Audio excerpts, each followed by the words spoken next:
We're going to continue our discussion now on the P20 printer for use with the Supertrolls. I have a model here of the Supertroll 1. This is commonly used in transaction printing of batches, in periodic reporting of daily production, as well as specialized applications such as environmental discharge. On the rear of every Supertroll 2 in the panel mount style, you'll notice there's a DB9 connector. And this is ended up being the port we're going to be connecting to the P1000 using the cabling we discussed in the previous session.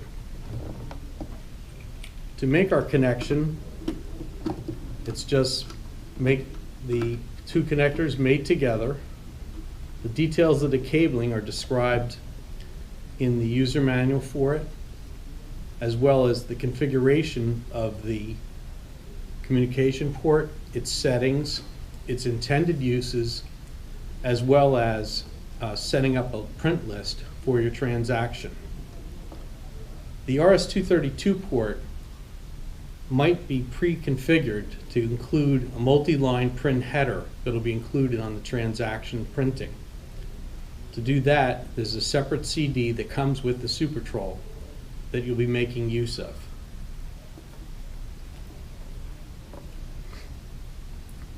You'll notice on the face of the Supertroll 2 and Supertroll 1 that there's a button designated print. If this key has been enabled, pressing it will result in the transaction that was requested being sent out.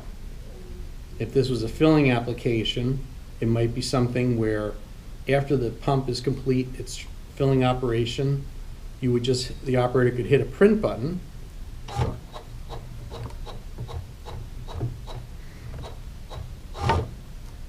The information would be sent out.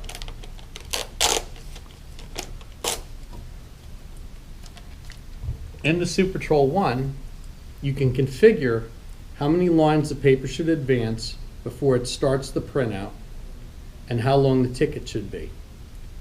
In this case, I've made the ticket to be a little bit short. In practical applications, we might want to advance it more to allow for irregular tears. This ticket indicates, though, some of the capabilities. I could create my print header, which might include up to 5 lines.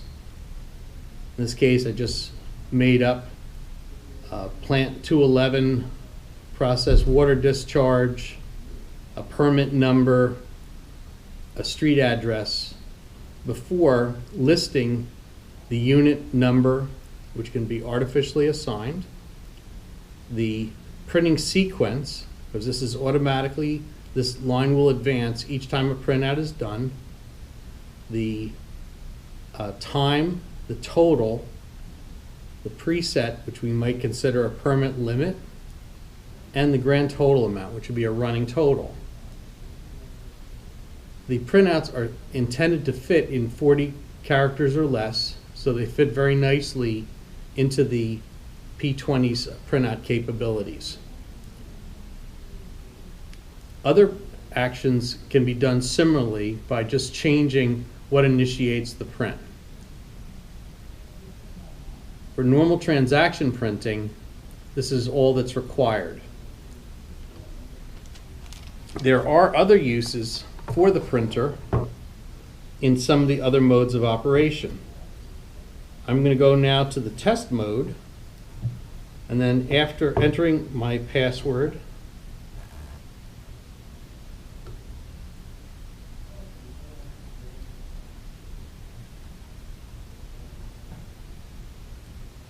I'm going to choose the test mode, pressing enter. I can then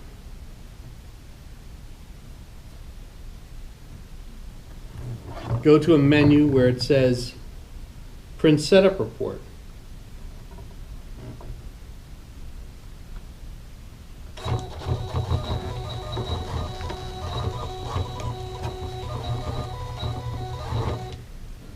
What was just printed out at this point